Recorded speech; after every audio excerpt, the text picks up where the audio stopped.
Boa noite a todos. Sejam todos bem-vindos ao nosso segundo dia de evento, o quarto Simpro Pasto, que tem como tema Pecuária 4.0, uma visão para a gestão da propriedade. Hoje teremos aqui duas palestras. A primeira será Gestão do manejo químico do solo sob pastagens e, em seguida, Manejo do pasto consorciado, visando otimizar os benefícios ao solo. Lembrando bem, pessoal, que hoje, após a segunda palestra, teremos os sorteios de alguns brindes, somente para quem está online, certo? Bom, então, dando continuidade ao nosso evento, chamaremos agora a professora Letícia de Abreu Farias, da Universidade Federal do Pará, para moderar a palestra Gestão do Manejo Químico do Solo sob pastagens, que será proferida pelo professor Dr. Humberto Luiz Filho, do Centro da Produção Animal.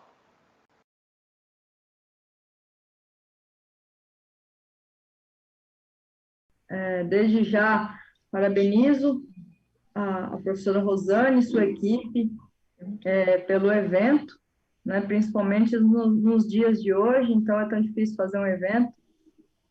Estamos aprendendo aí a trabalhar numa modalidade diferente, então, parabéns para toda a equipe, agradeço muito pelo convite em poder participar pela primeira vez do Simpro Pasto, né, que é um evento grandioso aí na região, e em nível nacional também, né? Então, sou professora Letícia, né, da UFRA, campus UFRA de Paragominas, e vou moderar hoje a palestra do mestre Humberto Luiz Werner Bach, filho, né? É um prazer moderar uma palestra. Eu sei que tem pessoas de várias áreas, mas a gente, como zootecnista, né, atuar nessa área também é importante, e não são muitos, então acho que a representatividade nossa aqui é bem importante. Sobre gestão do manejo químico do solo sob pastagens, né?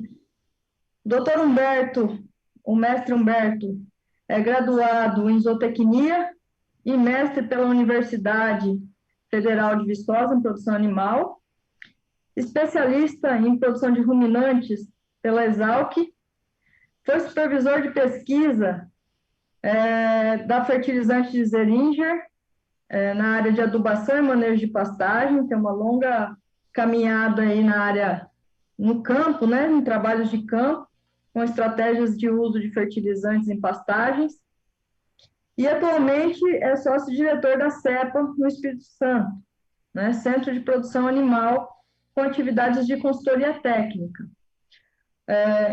Então, é um prazer, mais uma vez, Humberto, poder trabalhar junto com você nessa palestra. Então, deixo aberto agora para você fazer sua apresentação. E a gente negocia mais para frente outras informações. Tá ótimo. Uma boa noite a todos. Boa noite, professora Letícia. Grande alegria estar participando aqui, podendo participar da palestra junto com você.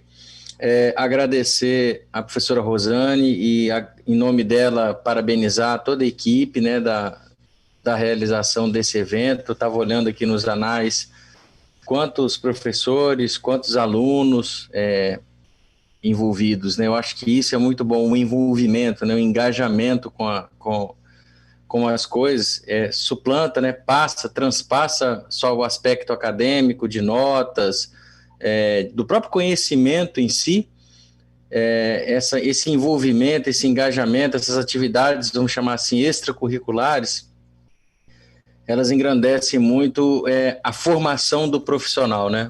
Cada vez mais o mercado de trabalho precisa de profissionais que sejam proativos, né? De profissionais que tenham essa vivência não digo nem de campo, mas essa vivência com outras pessoas, né? De se expor, de arriscar organizar um evento, de participar, de interagir. Então, é com muita alegria que estou aqui hoje, agradeço demais pela oportunidade a mim concedida e, mais uma vez, Em nome da professora Rosane, agradeço e parabenizo a toda a equipe do Simpro Pasto 2020, né, para que a gente possa conversar bacana, um evento muito completo nesse momento de pandemia, né, e a gente está vendo quanto que o conhecimento pode ser difundido e conversado. Então, com muita alegria, gostaria de agradecer a oportunidade de estar falando aqui com vocês. E um tema que eu fiz a minha carreira profissional, é um tema ligado sobre adubação de pastagens, manejo de pastagens, na verdade, produção animal em pastejo. A produção animal, ela passa, não é só o adubo, não é somente o manejo do pasto, a gente sabe que o manejo do pastejo é sempre algo extremamente limitante e importante. Vocês com certeza vão ter uma palestra excelente com o professor Sila, e em nome dele saúdo também todos os palestrantes que vão participar aqui com seus respectivos dias, em especial saúdo os viçosenses, né, professor Edênio, professor Pedro, doutor Pedro, que na verdade é um grande amigo, formamos juntos lá em Viçosa, professora Janaína, era importada lá me falha a memória, da Rural, do Rio, mas é uma pessoa fantástica. Também gostaria de saudar a professora Janaína Martusquello, porque ela tem feito um trabalho, uma liderança muito grande na forragicultura. A gente tem tido a oportunidade de realizar alguns trabalhos, um deles eu vou mostrar aqui hoje. Então é com muita alegria que a gente está aqui conversando. Então, pessoal, sem muita delonga, vou botar aqui o cronômetro aqui para a gente ir monitorando o tempo, mas eu creio que nós vamos com muita tranquilidade conversar sobre essa questão de manejo químico. Pastagem é um pouco diferente de cultura como soja, milho, algodão, que quanto mais se aduba, mais aquela cultura produz, maior é o resultado financeiro daquela fazenda. Pastagem também é o mesmo princípio, quanto mais se aduba, mais se busca produção, mas a pastagem ela não é o fim, ela é um meio produtivo. No final das contas, quem é o fim é a carne, é o leite produzido sobre esse recurso forrageiro. Então a adubação ela tem essa particularidade que muitas vezes nem sempre o ótimo técnico é o ótimo econômico na adubação de pastagens. A gente tem muitas variáveis influenciando esse resultado que muitas vezes impede que o pecuarista avance. E gostaria de falar um pouco da região. O Maranhão cada vez mais tem se despontado como um expoente na pecuária nacional. O estado do Pará, um rebanho extremamente expressivo. O Tocantins, e fechando aí esse polígono aí, um polígono extremamente importante, um polígono que cada vez mais a logística avançando na região norte, e me permito incluir um pouco o Maranhão na região norte, vamos chamar assim, é o norte pecuário, né? Eu acho que o Maranhão está muito classificado, no meu entendimento, como o norte pecuário, com mesmas características de produção, muito semelhantes, e aí fazendo com que cada vez mais os desafios de logística, os desafios dos insumos chegarem nas respectivas fazendas, muitas vezes vai definir a estratégia da adubação. Digo isso que tem muitas regiões, por exemplo, o Pará é muito claro isso, regiões que estão longe de jazidas de calcário, onde muitas vezes o calcário chega proporcionalmente a um custo maior que o custo da adubação. Então, o próprio calcário ele passa a ser o insumo que limita muitas vezes o avanço no uso da adubação de pastagem. Então, só nessa breve introdução, para que a gente entenda que gestão do manejo químico vai desde da observação do solo, via uma boa análise de solo, e até mesmo, principalmente, diria, as questões edafoclimáticas, né, clima e regime de chuva, principalmente, contornando isso daí, e o mercado, né? O mercado pecuário, a gente está percebendo, nós estamos passando por um mercado pecuário extremamente aquecido, onde a gente não sabe onde vai parar, talvez pelo tempo de pecuária que eu tenho, eu não me lembro de um mercado assim tão, me permitam falar isso, tão instável para cima, né? A gente cada vez mais, a gente não sabe onde é que essa arroba do boi vai parar. Por outro lado, as cobranças vêm muito forte, né? As dificuldades de abrir novas áreas, a cobrança por terminar um animal mais cedo. A gente sabe hoje a China é um grande comprador da carne brasileira, mas o primeiro quesito que esse mercado chinês pede é um boi até 4 dentes. Aí que a gente passa a mostrar, a verificar o quanto as ferramentas de produção são importantes, porque por melhor que seja o preço, é sempre um desafio entregar um boi até 4 dentes, aí até os seus 33 meses de idade, com um peso apropriado e um bom acabamento de gordura. Então a pastagem passa por isso. A pastagem passa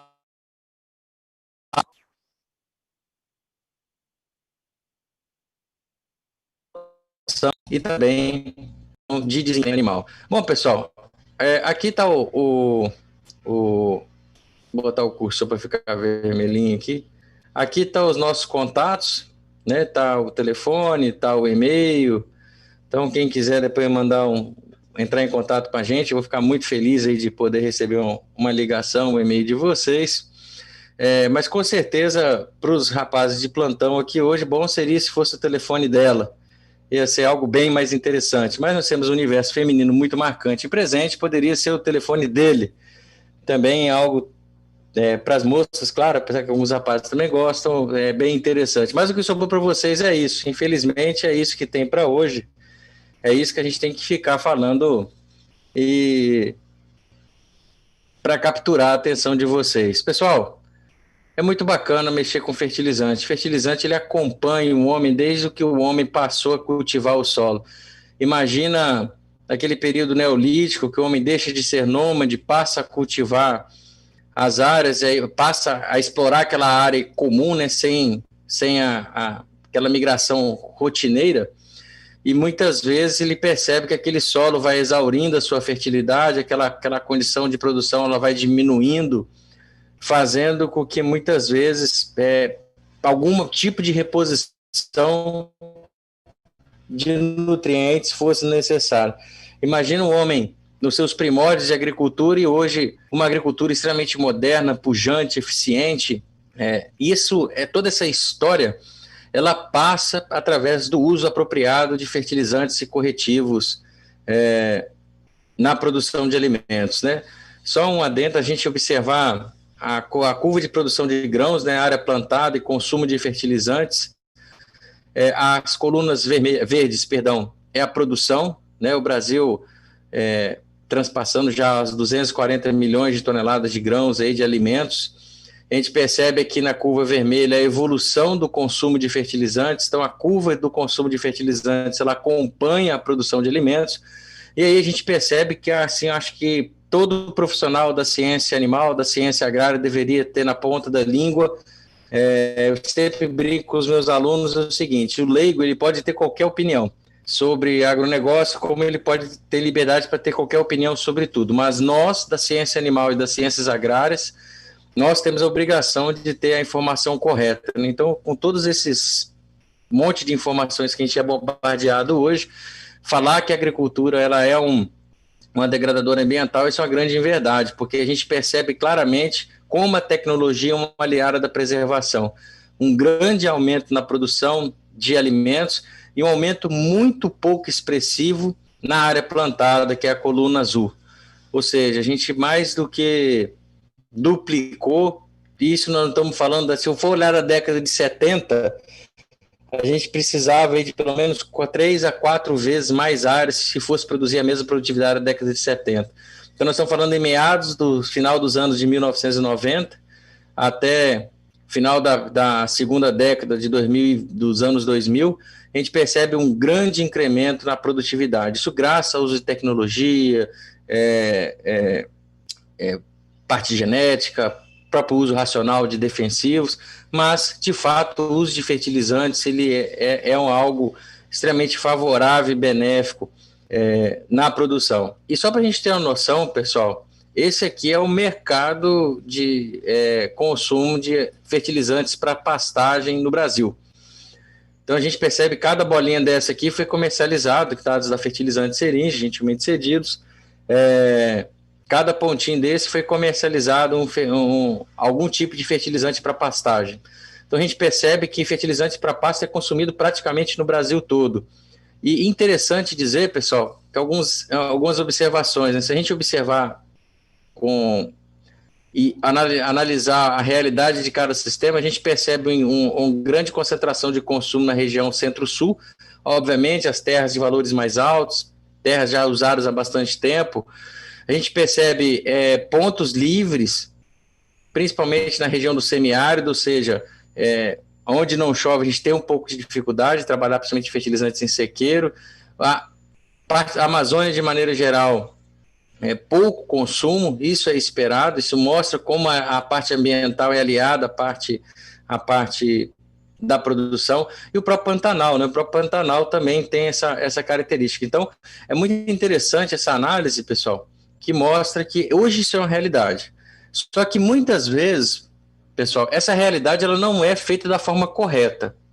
Muitas vezes é um técnico, é um balconista que orienta o pecuarista, uma coisa que o pecuarista viu na TV, num programa já desses canais do agronegócio, uma coisa que ele viu o vizinho dele fazer, outra coisa que ele contratou um consultor para ser feito, outra coisa um técnico da empresa fez. Quando você tem a presença do técnico, quer seja de uma revenda, quer seja de uma empresa de insumos, no caso de fertilizantes, ou quer seja um consultor autônomo, a coisa ela funciona muito bem. E esse universo da adubação de pastagem no Brasil, ele é feito dessa forma. Muita gente que tem o espírito de agricultor e usa fertilizantes em pastagem porque gosta, porque veio da agricultura. Então é extremamente heterogêneo o consumo de fertilizantes para pastagem.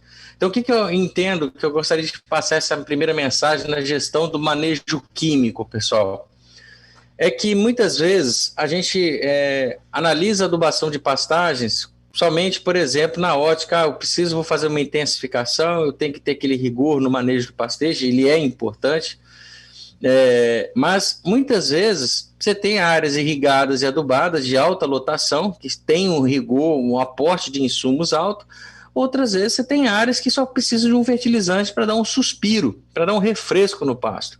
Então, é importante que nós, no meio técnico, que a gente entenda que nós temos várias estratégias de uso de fertilizantes em pastagem. Desde a estratégia que eu gosto de chamar da linha branca do adubo, né? O que é a linha branca? Quando você usa um sal mineral para o animal, é linha branca, ou seja, é a suplementação mineral mais básica que existe. Essa ninguém discute que tem que fazer. Mas a gente sabe que tem desde a suplementação mineral até semi-confinamento, confinamento a pasto, confinamento total. Então, muitos vão confinar, outros vão ficar só no sal mineral. Assim também é o fertilizante. Muitos vão intensificar para patamares extremamente elevados de lotação, outros simplesmente precisam manter a pastagem dele perene. O que eu quero falar para vocês, pessoal? Esse negócio do camarada cultivar o pasto, já pensando a data da reforma, isso para mim é uma coisa extremamente inadequada e inapropriada. Porque a gente vai ver o custo de formação de uma pastagem é um custo bem expressivo. Então essa é a mensagem inicial que eu gostaria de falar para vocês, que o uso de fertilizantes em pastagem ele não pode ser uma regra única.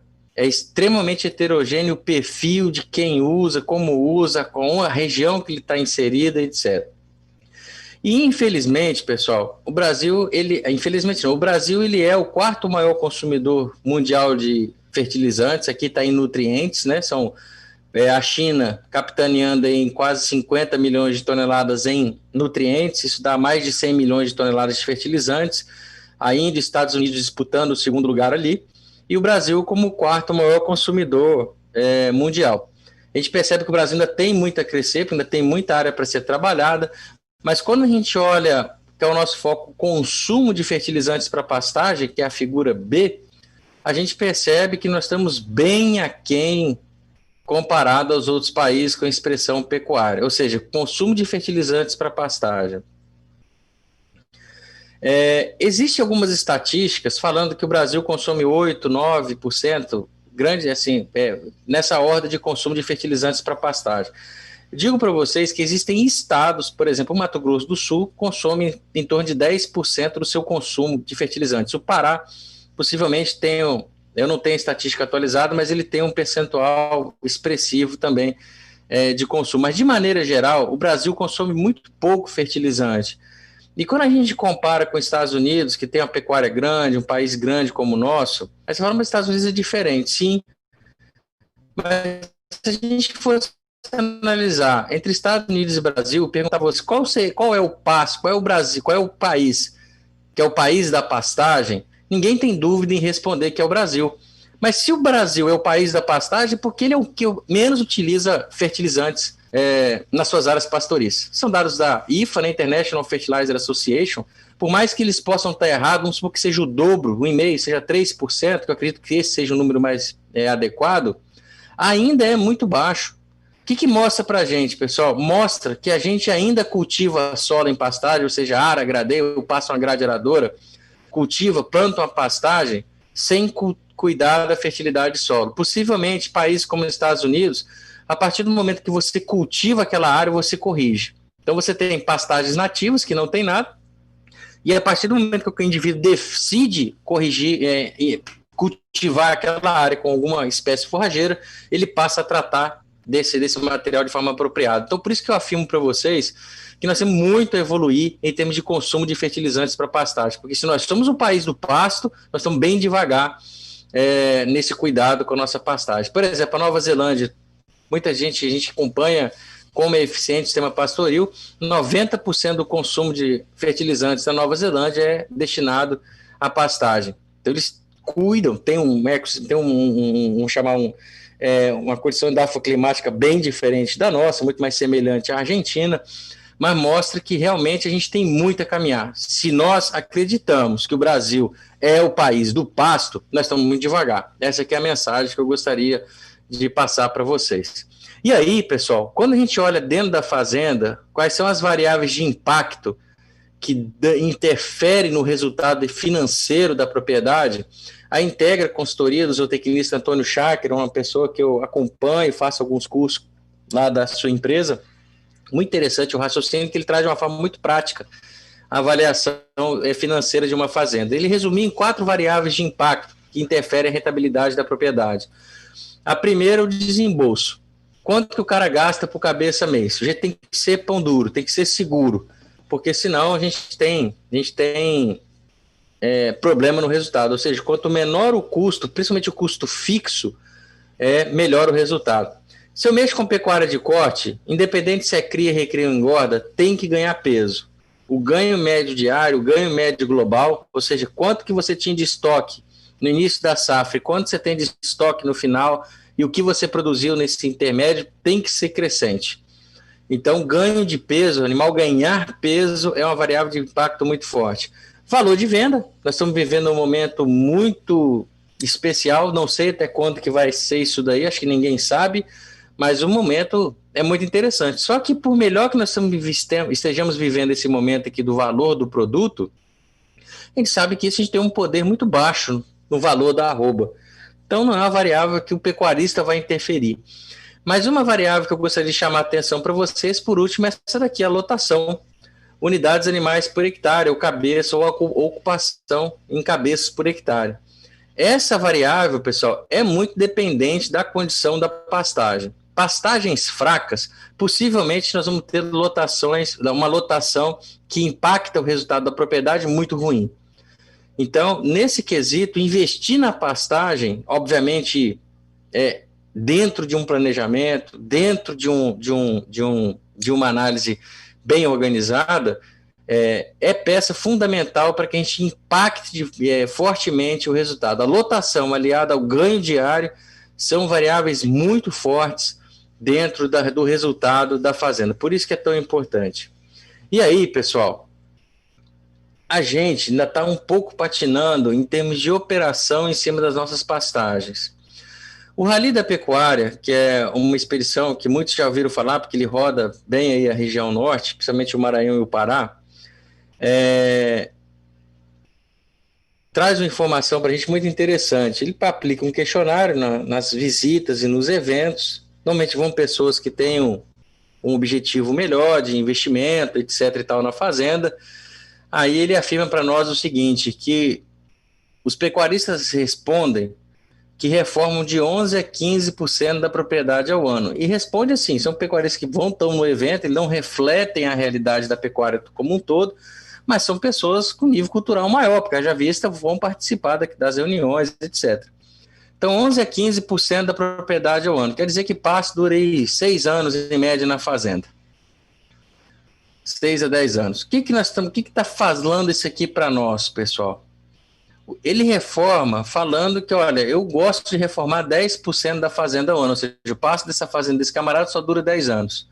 Eu gosto de reformar porque eu acho importante cuidar do pasto. Mas olha aqui, uma das etapas da expedição era ir nas áreas e investigar como é que estava a condição dessas pastagens. Por mais difícil que seja mensurar isso, mas a equipe do Maurício traz de uma forma bem interessante, que é justamente o seguinte: eles conseguiram fazer a curva de degradação da pastagem. Pasto na qualidade 5, ou seja, uma forma nova, um pasto, uma integração, um pasto adubado, um pasto campeão.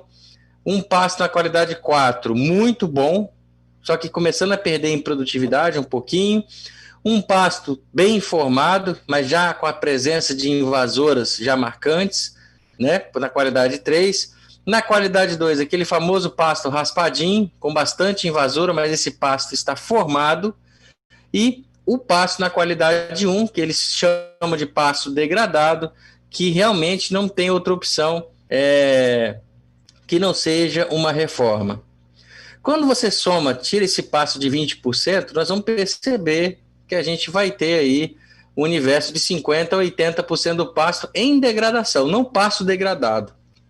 E se a gente considerar que esses dados da Agroconsult estão corretos, e são dados muito bons, se a gente considerar que esses dados aqui, o pasto das fazendas que precisa de fato ser reformado, dá menos que 5%. O que está falando isso aqui para nós, pessoal?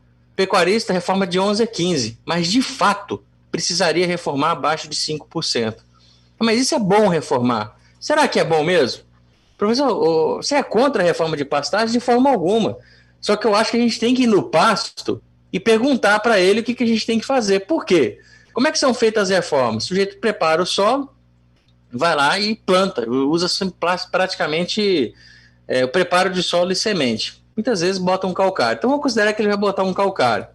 Então, ele vai fazer uma reforma sem adubação. Então, normalmente, aí na região, ele vai começar a preparar no meio do período seco, certo? Obviamente, vai variar um pouquinho, a chuva começando mais cedo ou mais tarde. Então, vamos considerar que a chuva vai começar em outubro, tá, pessoal? Só para a gente ter um norte, sabe que a região norte a chuva começa um pouquinho depois, mas só para a gente ter um dado em comum aí. O que acontece? Na seca ele começa a calcarear essa área, ele acha que calcário não é uma coisa tão cara, aí começa a gradear, porque áreas normalmente são áreas grandes, são 2 meses aí preparando por exemplo, 1.000 hectares de formação, vai ser isso que ele vai fazer, pelo menos foi o que a gente fez lá no estado do Tocantins, na fazenda da Eringe. E aí foi 2 meses preparando o solo. Aí vai preparando, espera o momento do plantio, começa a chover e começa a plantar, então 2 meses plantando.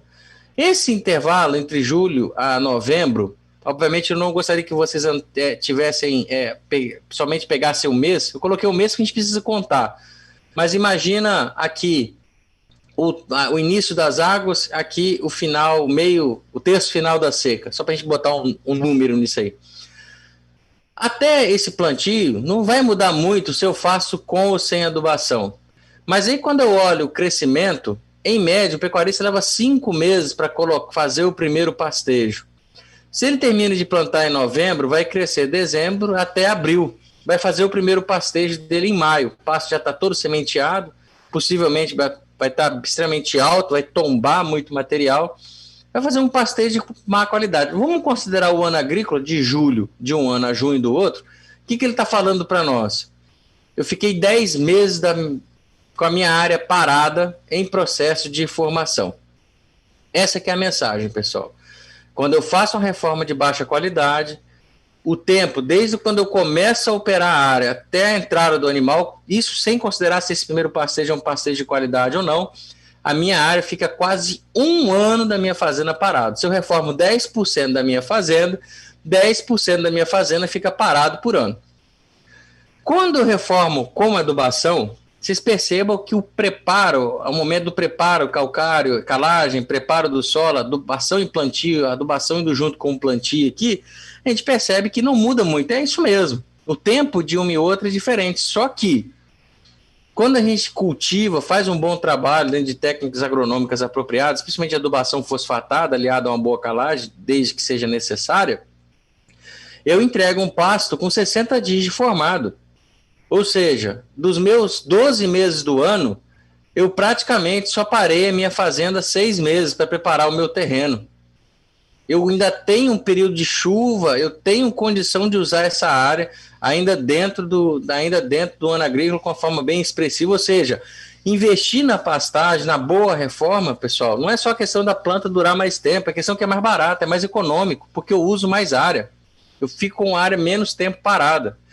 E se ainda a gente andar na fazenda e fizer um bom diagnóstico dentro da nossa propriedade, olha o que acontece. Eu separo as áreas que eu posso recuperar com fertilizantes e manejo e as áreas que eu tenho que reformar, a gente percebe que, considerando 2 períodos de descanso entre calagem e adubação, e considerando o descanso pós-adubação, eu só parei o meu pasto 4 meses do ano. Ou seja, dos meus 12 meses, só fiquei com o meu pasto parado 4 meses. Então é isso que eu chamo a atenção da gente. Não é só o fato de gostar de cuidar de pastagem, é saber o que nós vamos fazer.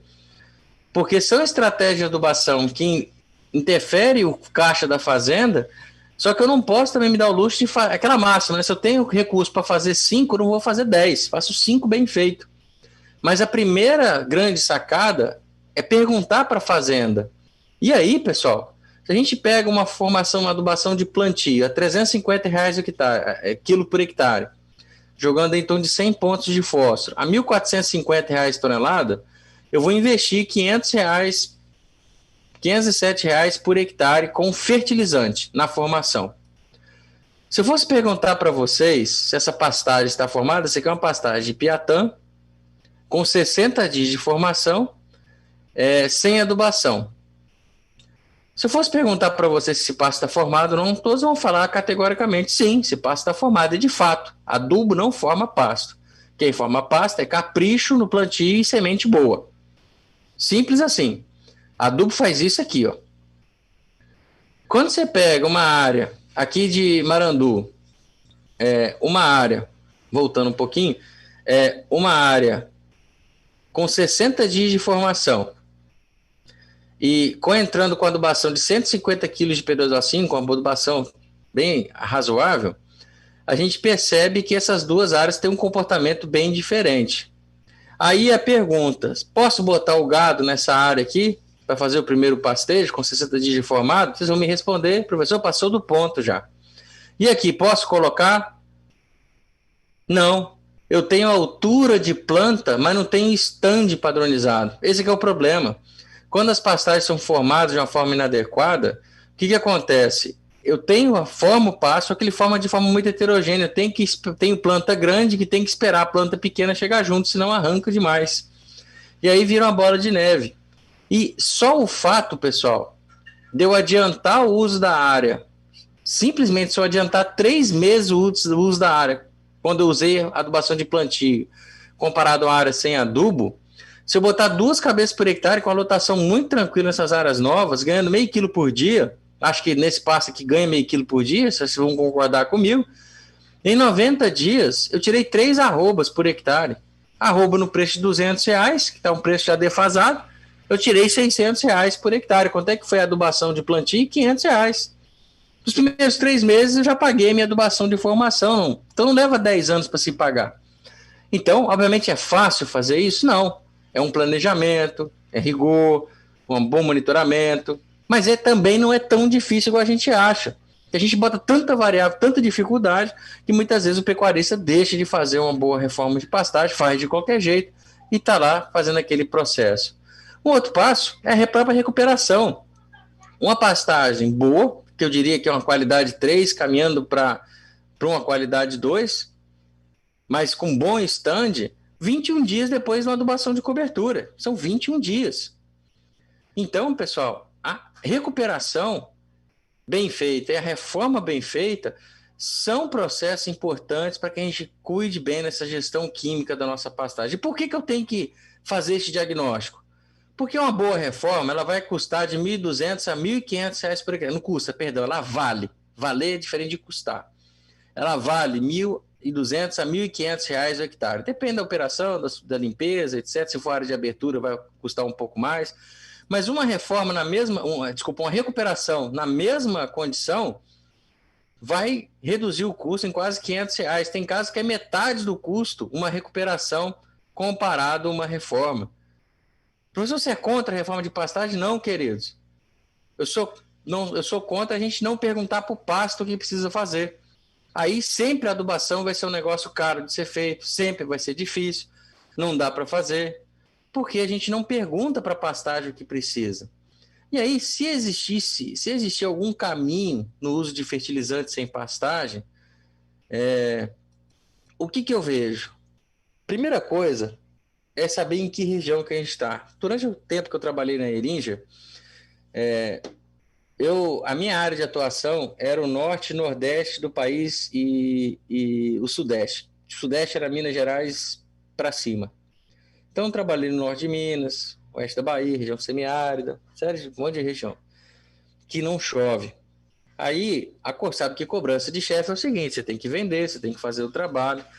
Aí a pergunta era o seguinte, como é que eu vou vender adubo, fazer trabalho de adubação em lugar que não chove? Aí, pessoal, foi que eu percebi que não importava se a região chovia ou se não chovia. O que mudava era a estratégia. Mas toda região que a pastagem era bem cuidada, mesmo quando vinha a hora do revés, uma seca mais prolongada, o pasto bem cuidado era o primeiro que saía do buraco. Mas aí nós estamos num polígono importante, que eu quis trazer para a gente aqui. Peguei o Polo Marabá, que tinha estação climática, então ficou um pouco mais fácil. Teresina, botei aqui a Lagoa da Confusão, diz que, eu ia falar, mas eu ia fazer uma brincadeira, mas melhor não. Lagoa da Confusão é onde eu tive a oportunidade de abrir uma fazenda da Heringia lá, então vou botar a lagoa aqui para o pessoal ver, e botei Correntina aqui na Bahia, mostrando o oeste baiano, que também é uma área bem expressiva na pecuária. O que eu vejo nisso aí, pessoal? Eu falei para vocês que manejo do pastejo é de fato a variável mais importante, é um processo extremamente fundamental na produção animal em pastejo. Então, fazendo a ressalva, vocês vão ter uma excelente conferência com o professor Sila falando sobre manejo do pastejo, então não vou nem me atrever a falar aqui. Vocês vão ter com a pessoa correta e hábil para falar sobre esse processo. Mas adubação de pastagem, o limitante não é só manejo do pastejo, um dos limitantes é regime hídrico. Porque quando a gente analisa as diferentes curvas de balanço hídrico de cada cidade dessa, você pega Teresina, Correntina, a Lagoa da Confusão, representando o sudoeste do estado de Tocantins, e Marabá, a gente percebe comportamentos extremamente diferentes. Por exemplo, aqui em Marabá, sobrando água, vamos chamar assim, um tempo de déficit, aí aproximadamente de 4 meses, considerando aí junho, julho, agosto, setembro, outubro e maio já está indo para o zero. Então você tem um déficit, aquela seca mesmo, uma seca mais reduzida. Aqui no Tocantins, já mostrando o Brasil Central de maneira geral, uma seca um pouco mais profunda, né? Se a gente tendo um déficit maior, porém, dentro do mesmo ano, já vinda com o regime hídrico melhor distribuído. No Tocantins chove muito bem distribuído, gosto muito do clima de lá. Aqui no Marabá chove até demais. Agora, quando você pega, por exemplo, região de Correntina, onde se faz agricultura de forma bem expressiva, a gente percebe um déficit hídrico bem grande. O que tem a ver o déficit hídrico com a adubação de pastagem? Primeiro o seguinte, a gente percebe que, por exemplo, aqui em Correntina você tem um teto aqui de acúmulo de saldo, sobrando água de 80 milímetros. Em Teresina dá até 150. Quando você olha Marabá, aqui nós vamos até 250 milímetros de teto, então chove bastante. O que apega aqui? Primeiro, em região que tem déficit hídrico dessa magnitude, se eu não conseguir, eu posso até adubar os meus pastos, mas se eu não conseguir expressar uma variação de lotação do período de água, período de seca, chega na seca, você tem que dar um ticket de refeição para o gado. Porque você adubou no período de águas, o capim cresceu em virtude da chuva, só que veio uma seca que, se você não se programou, tanto em ajuste de lotação quanto em suplementação, você vai falar que a adubação não funciona. Então, pessoal, a questão da disponibilidade de água, de chuva, é fundamental no processo, porque você vai se planejar. Porque você pode simplesmente, numa fazenda de recria e engorda, adubar e usar essa produção, esse saldo de água, o período de chuva, para aumentar a lotação da fazenda, mas você já sabe que essa lotação ela tem que cair para que você possa suplantar esse período de escassez prolongado que tem na região, principalmente aqui em Teresina. Então, essa é a primeira ressalva. Eu tenho que programar minha adubação, meu manejo químico, em função da minha lotação, e a minha lotação em função da minha capacidade da região, pensando no sistema de sequeiro. Semi-irrigado é a disponibilidade de água para irrigação. Um outro detalhe, pessoal, da região de déficit e escassez hídrica, é que eu não posso chegar aqui em plena época de chuva, começar a decidir que eu vou adubar. O que acontece? A chuva passa, você não fez a adubação, você dança. Então, em região que você tem restrição hídrica, o planejamento da adubação ele tem que vir o mais longo possível, diferente, por exemplo, aqui em Marabá ou aqui no Tocantins, que você sabe que tem um regime de chuva mais regular. Se você pegar um veranico, por exemplo, em janeiro, a gente dança, ou fevereiro, porque se você não fizer a adubação nas melhores chuvas, você não consegue sucesso na operação. Então, fator hídrico, pessoal, é um fator extremamente importante para que você principalmente planeje a lotação, a evolução do seu rebanho, e se você vai suplementar ou não, depende da sua atividade, da sua receita, etc. Mas também, especialmente, que você analise a questão do planejamento, porque quando começar a chover, preferencialmente esse adubo já tinha que estar até no solo, para falar para vocês a verdade. Consegue isso? Até certo ponto, sim. Mas grande parte se aduba dentro do período chuvoso. Mas esse é o grande desafio, ou seja, a janela de aplicação em região de restrição hídrica é muito pequena. É muito pequena, então a gente tem que estar trabalhando a coisa de forma mais apropriada. Fazer a avaliação de pastagem, perguntar para a pastagem o que a gente pode fazer. Ninguém tem dúvida que vai fazer num pasto como esse, que é reforma ou uma nova formação. Não é nem porque ele está sujo, é porque o que está aqui não interessa do ponto de vista zootécnico. Esse aqui ninguém tem dúvida, isso aqui não me preocupa. O que me preocupa é esse. Porque esse pasto de domingo a sábado, de segunda a sexta, é pasto de sábado, domingo, cara, bota 2 travas jogar bola aqui. Esse pasto, que normalmente ele cai na conta dos 10% de reforma que eu comentei com vocês lá no início da apresentação. Porque esse pasto ele está formado, esse pasto não quer reforma, esse pasto quer.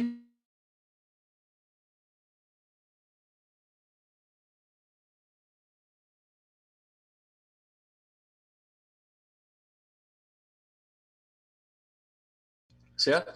Então, pessoal, é essa análise que a gente tem que ter com muita clareza. Esse pasto está formado. E esse pasto ele não quer adubo, ele quer descanso. Porque se eu vou jogar adubo aqui todo em cobertura, não vou incorporar, porque eu incorporar isso aqui é muito bom para o solo, mas é péssimo para a planta. Então é tudo em cobertura. Só que como é que eu vou jogar adubo fosfatado com com solo descoberto? Como é que uma raiz vai vir cá em cima, raiz que tem fototropismo negativo, como é que ela vem aqui em cima para poder pegar um fósforo que está aqui? Ela não vem. Então aquela camada morta, aquela palhada que você faz com o descanso é que vai permitir o desenvolvimento radicular. E outra coisa, a gente sabe que, do ponto de vista de fisiologia, que a planta vai ter para cima que ela tem para baixo. O sistema radicular é extremamente comprometido nesse caso. Mas esse passo ele não quer reforma, ele não quer adubo, ele quer aquilo que não te custa, quer um descanso. Mas aí, Humberto, você falou que a área eu vou reformar, a área que vai descansar para recuperar, para depois vir fazer as adubações. E aí, o que eu faço com o gado? Você vai intensificar nas áreas boas da fazenda. Então, a gente sempre começa a adubação extensiva nas melhores áreas da propriedade. Por quê? Porque responde mais. Eu tirei essa foto aqui na seca para caracterizar a mesma condição, mas, pessoal, me arrisco a dizer, toda fazenda é sempre assim. Tem uma área muito boa, tem uma área mais ou menos e tem uma área horrorosa. É sempre assim. E aí, conhecer essas áreas para fazer, porque com pequenas doses de fertilizantes, eu concentro, de certa forma, os animais nessas áreas, e aí eu consigo fazer o descanso que precisa, separar para reforma, faço um trato para suplementar os animais para vender, para aliviar a lotação. Eu começo a implantar uma estratégia de manejo para que eu consiga aliviar a fazenda. E aí, mudar o cenário de produção. Um outro detalhe, pessoal, é a questão da nossa gloriosa análise de solo, que é a nossa ferramenta de diagnóstico de fertilidade. Isso aqui é uma fazenda ali em Sapucaia, perto de Xinguara, refletindo áreas de fertilidade bem razoável aqui, bem interessante essas áreas. Vamos juntos aqui olhar essas duas amostras aqui, essas duas amostras, a 710 e 711. Se a gente for olhar aqui, desculpa, 710 e 712, perdão. Se a gente for olhar essas duas áreas, a gente está percebendo aqui, olha que coisa interessante, saturação por base, né, que é a quantidade de bases no solo, quantidade relativa, né, 69 quanto 64. Você fala, opa, tá bacana, tá muito perto aí as áreas aí. Legal, não tem diferença não.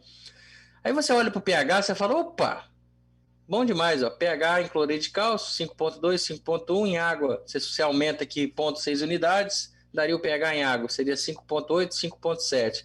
Aí você fala, pô, mas que bacana isso aqui, hein? Saturação por base boa, parecida, pH quase idêntico, realmente isso é a mesma área. Olha que coisa interessante, pessoal. Quando a gente analisa se a saturação de base, que é o primeiro critério, está praticamente, vou dizer que está semelhante, quando a gente analisa o nível de cálcio, por exemplo, a gente já não observa essa mesma semelhança.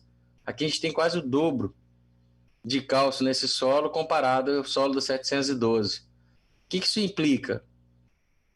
Está me mostrando o seguinte, que do ponto de vista relativo as áreas são semelhantes, mas do ponto de vista absoluto não. E por que isso está dessa forma? Por que aqui está semelhante e aqui está diferente? Porque a caixa de cada solo é diferente. Quando a gente analisa CTC a pH 7, que é o armazém do solo, capacidade de retenção desses cátions, dessas bases, olha a diferença.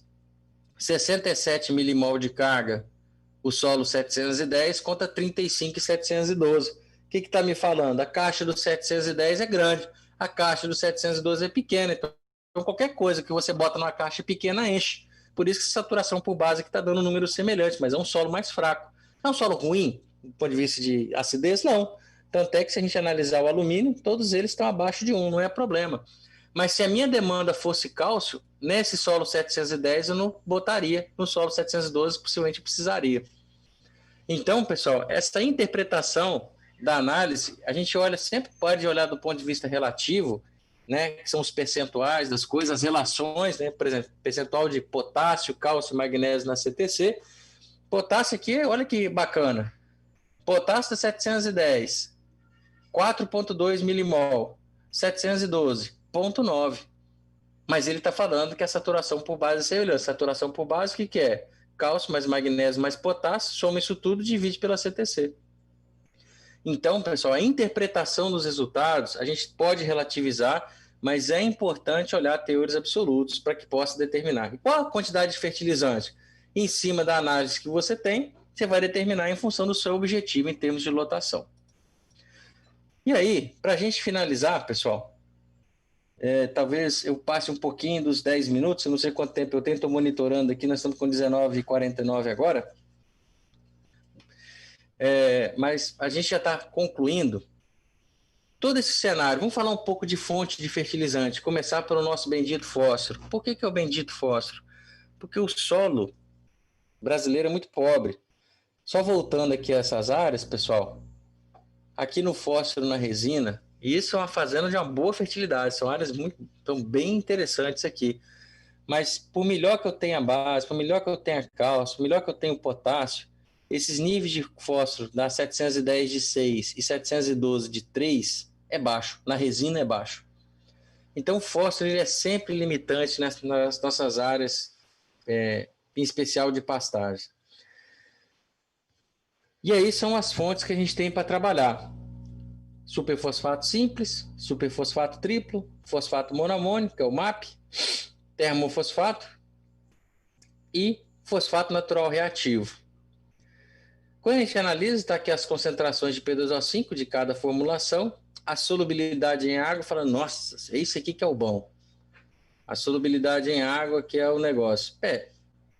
Mas na verdade, pessoal, no solo, os nutrientes eles não ficam solúveis em água, eles ficam solúveis em soluções ligeiramente ácidas ou soluções orgânicas, que nas fontes consideradas solúveis, que é a super simples, super triplo e o MAP, a solubilidade é refletida por citrato neutro de amônia e água. Você faz uma solução e lá você determina essa solubilidade, como se fosse, ela se equivale melhor à solubilidade no solo.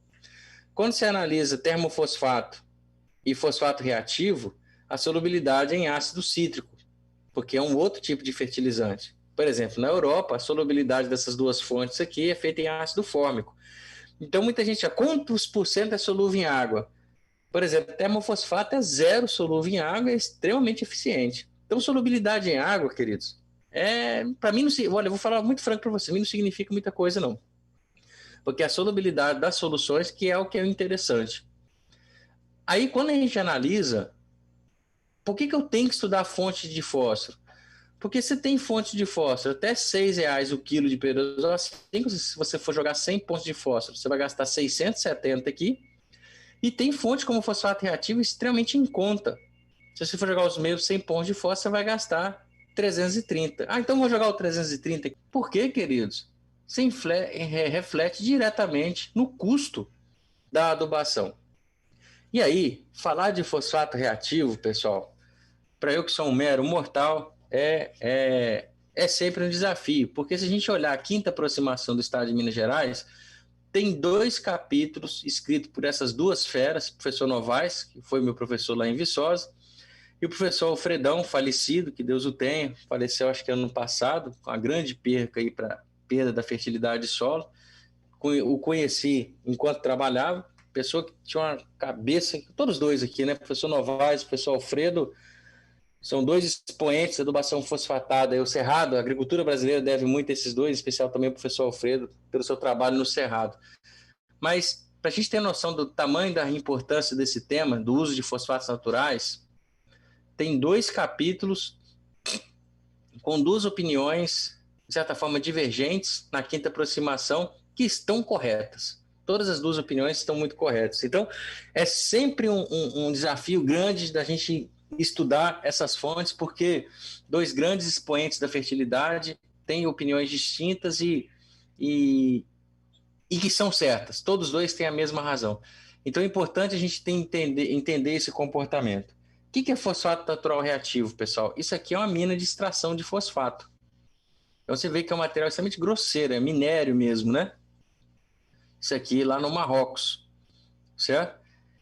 Fosfato natural reativo, pessoal, é fosfato natural de rocha, é uma carbonoapatita, ele é considerado uma apatita, só que diferente do fosfato natural brasileiro, que é um fosfato que tem o mineral fósforo ali presente, porém ele está todo revestido com cristais de cálcio. O fosfato natural reativo é de rocha sedimentar, principalmente de fundo de mar, né, fundo de oceano, que a gente percebe animais, né, fossilizados. Isso aqui é meu fósforo, que eu já achei, tá, pessoal? Tive a oportunidade de achar um fósforo aqui no fosfato. Isso aqui é minha foto, essa daqui. Então, a origem de rocha é sedimentar, é sedimento. Então, quando você tem uma rocha magmática, que é o solo brasileiro, que é um solo extremamente velho, o fósforo está ali, mas ele está todo revestido por cristais de cálcio. Para você liberar aquele fósforo, você tem que acidular com ácido fósforo. Por isso é pegar a nossa rocha fosfática, vai acidular com ácido sulfúrico para fazer super simples, que é muito melhor. Então, o fosfato natural reativo é completamente diferente do fosfato natural nosso aqui brasileiro, devido à sua origem da rocha, certo? Ele tem uma porosidade, tem um fenômeno da substituição isomórfica, que sai um fósforo, entra um carbono, que torna essa rocha mais macia, porosa e com uma superfície específica maior. Quando você pega aqui uma rocha, por exemplo, num fosfato natural de Araxá, a gente percebe, primeiro, a cristalização, né? E segundo, a superfície específica, 3 a 6 metros quadrados por grama. Quando a gente pega a foto da rocha sedimentar, a superfície específica ela é bem maior. Então, realmente é extremamente diferente uma rocha de outra, certo? Em pastagem, pessoal, quando a gente analisa a dinâmica de qualquer nutriente no solo, e o fósforo talvez seja o principal aqui, você joga um adubo fosfatado no solo, o que acontece? Parte desse adubo fica no solo, parte vai para a solução, é aqui na solução que a planta bebe, a planta não come nada, a planta bebe sais diluídos em água.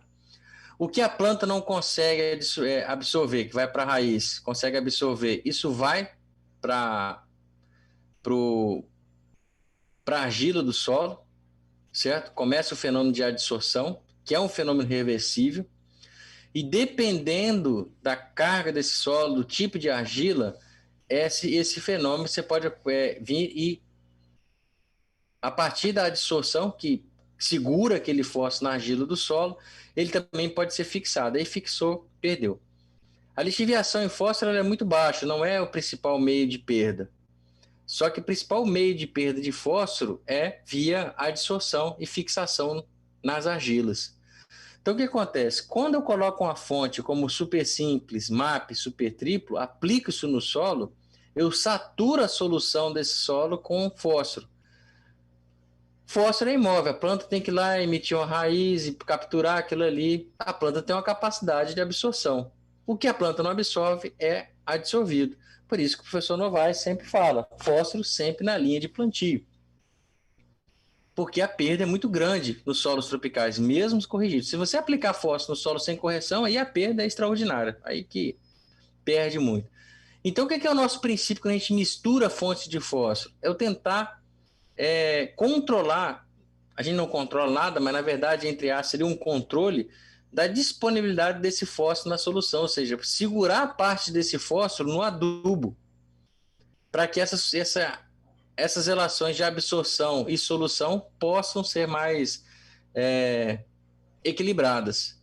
Porque quando eu jogo, trocando tudo em miúdo que eu estou falando, quando eu jogo uma fonte de fósforo totalmente solúvel, eu libero a comida da semana toda na segunda-feira e deixo o resto da semana sem nada. Então é isso que a gente não busca, porque pasto é uma cultura perene de frequência de adubação muito baixa.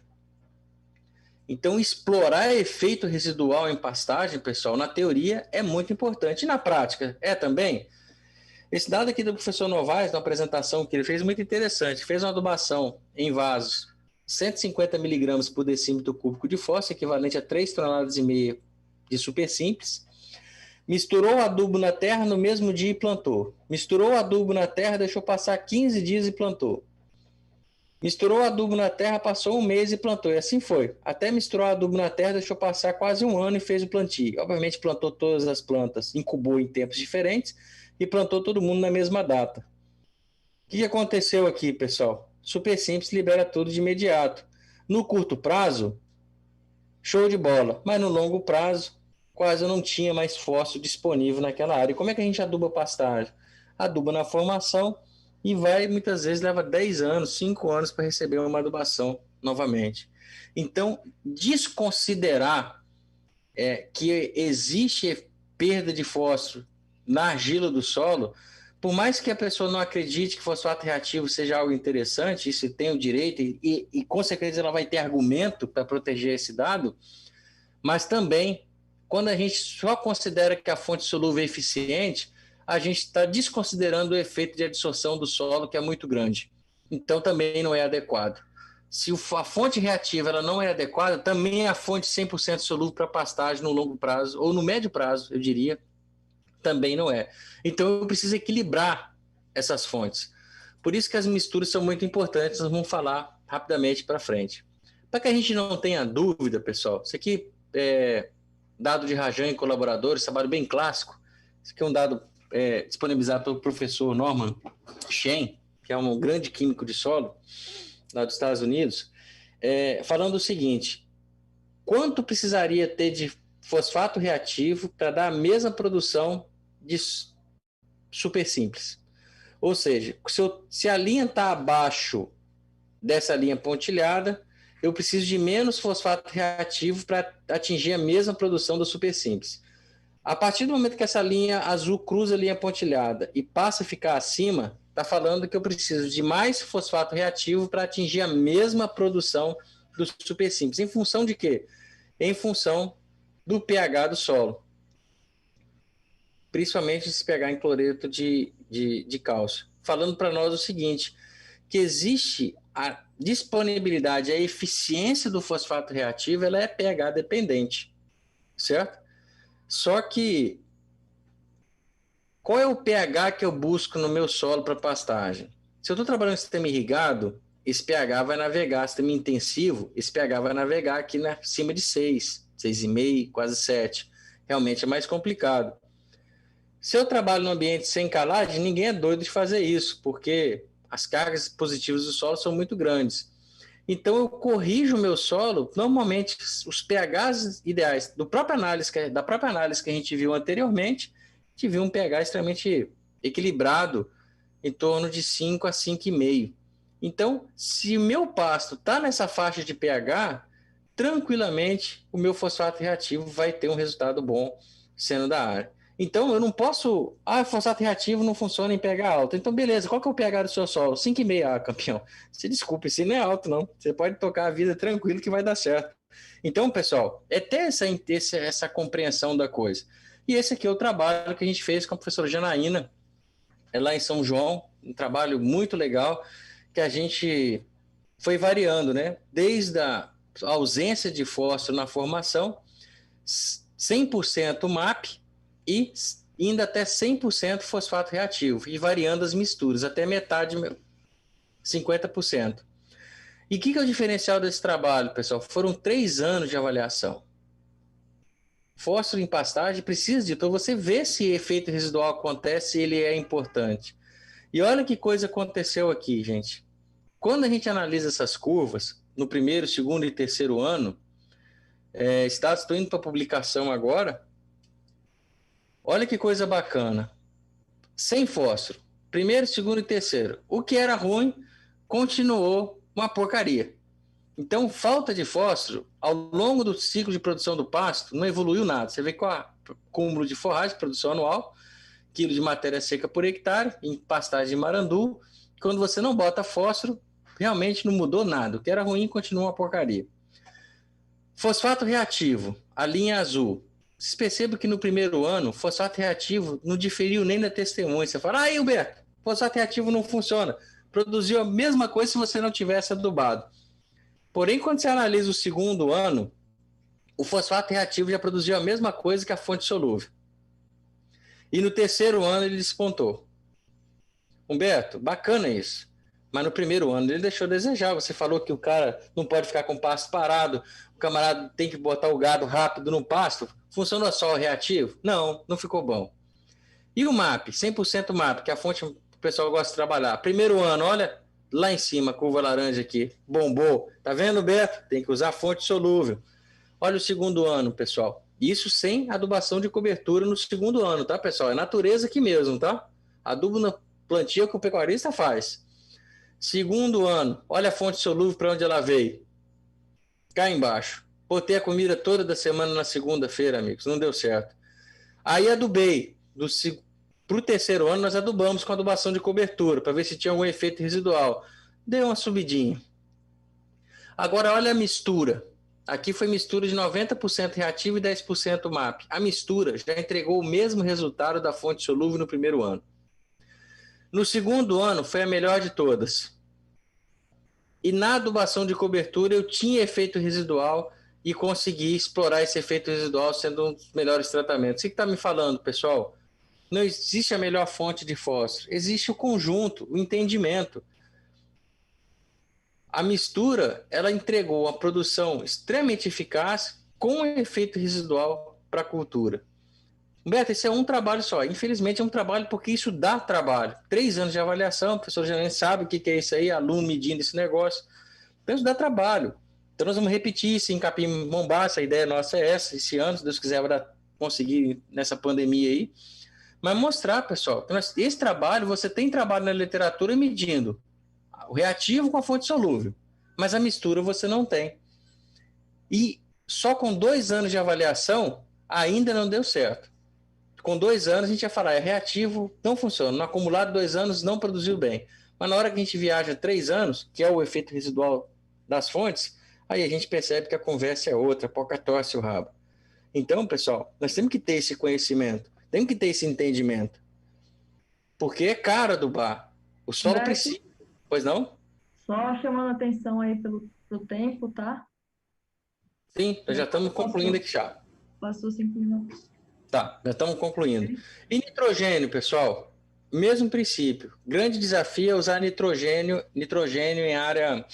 em área de sequeiro. Esse trabalho aqui do André Nascimento, orientado do professor Witt, em cana, foi bem interessante, que ele mediu ureia sulfatada, nitrato de amônio, ureia com boro e cobre como inibidor, sulfato de amônio e ureia comum. A curva de quadradinho é ureia comum. E esse experimento parece que ele foi extremamente didático, porque ficou 14 dias sem chover. Adubou no seco. O que a gente percebe? Aduba no seco, a perca é baixa. Porque para ter perda por volatilização, você precisa de umidade. Choveu 15 milímetros aqui. Quando chove, não solubilizou o suficiente, mas atiçou a perda. A perda de ureia veio cá para cima. Quando você usa, por exemplo, nitrato e sulfato, não perde, perda que é muito reduzida. A ureia protegida contém um patamar de perda acumulado em 20 dias bem interessante. Então é uma segurança usar a proteção da ureia. Aqui foi ureia com boro, aqui ureia com NBPT. Um inibidor muito bom. Esse trabalho aqui, pessoal, é a influência da calagem na volatilização de nitrogênio. Muito interessante. Quando você não respeita, principalmente no pasto formado, a aplicação do calcário, para a gente concluir, o que vai acontecendo? Apliquei o calcário e logo na sequência não choveu o suficiente, não deu tempo, fui lá e fiz adubação nitrogenada. Percebe que as perdas vão aumentando fortemente em função da dose de calcário e, consequentemente, daquele pH superficial. Até sulfato de amônio perdeu pouco, mas teve influência de perda quando aplicado logo em cima ou muito próximo a uma calagem. Então, falar em manejo de adubação nitrogenada, principalmente em relação à perda de nitrogênio por volatilização, que é a principal perda, é trabalhar essa questão da respeitar o tempo da calagem. Em pasto formado, eu preciso respeitar esse tempo para que a coisa funcione. E para reflexão, pessoal, ultrapassei 5 minutinhos, 6 minutinhos, já deu 8 minutos aqui do tempo, mas a pergunta é essa aqui: o que eu quero com o meu pasto? O que eu preciso? E o que eu estou disposto a fazer? E, fechando esse conjunto da obra, eu sei fazer o que é preciso? Porque se eu não sei, eu tenho que buscar orientação para que se faça de uma forma apropriada. Mas buscar a pastagem, entender aquele conceito, entender a região que eu estou inserido, entender os fertilizantes e trabalhar a melhor estratégia, a melhor gestão química. E, por fim, essa mensagem faço questão de ler para vocês, a mensagem que me motiva e me impulsiona: seja firme e corajoso, porque Javé, seu Deus, está com você onde quer que você vá. Com esse espírito, pessoal, que eu termino a minha apresentação. Desculpa ultrapassar um pouquinho o tempo, mas também eu não gostaria de fazer correndo, para que a gente possa discutir um pouco a respeito. Pessoal, muito obrigado, professora Rosane, professora Letícia, pela moderação, e agradeço em especial a presença de todos. Estou à disposição aí para as perguntas que assim surgirem. Muito obrigado. Certo, Humberto. Você só está perdoado porque os 8 minutos foram fantásticos, viu? Mas tá a bom. gente pode falar, desculpa. Não, eu só ri porque, graças a Deus, deu tempo, deu certinho aí. Tá bom. A gente tem várias perguntas aqui, eu vou tentar juntar uma com a outra aqui para a gente aproveitar esses 5 minutos restantes aí e poder responder o máximo que a gente conseguir, tá?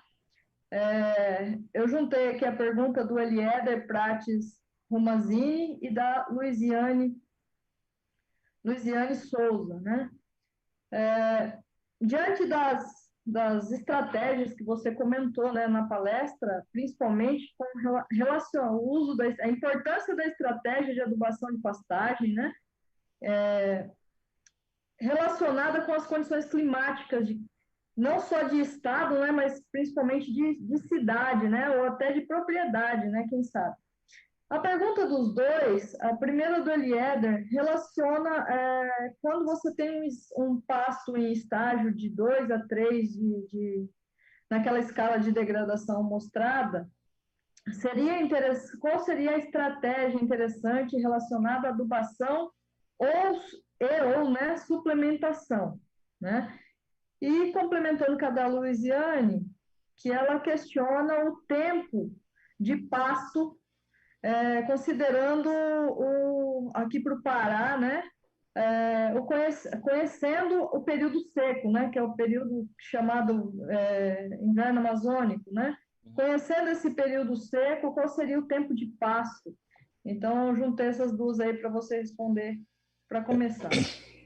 Vamos de forma bem objetiva. O pasto da nota, o pasto classificado como 2 e 3, principalmente o pasto 3, ele vai ter uma resposta melhor que o pasto classificado como 2, porque vai ter um resíduo maior, uma estrutura de planta melhor. Então, ele vai responder mais à adubação. O que eu diria? Você vai ter que fazer um manejo conjunto entre adubação, controle de plantas invasoras, né, identificar as plantas invasoras da região e fazer o controle. A gente sabe que tem algumas plantas aí que tem um controle mais difícil, são ervas mais duras de controlar.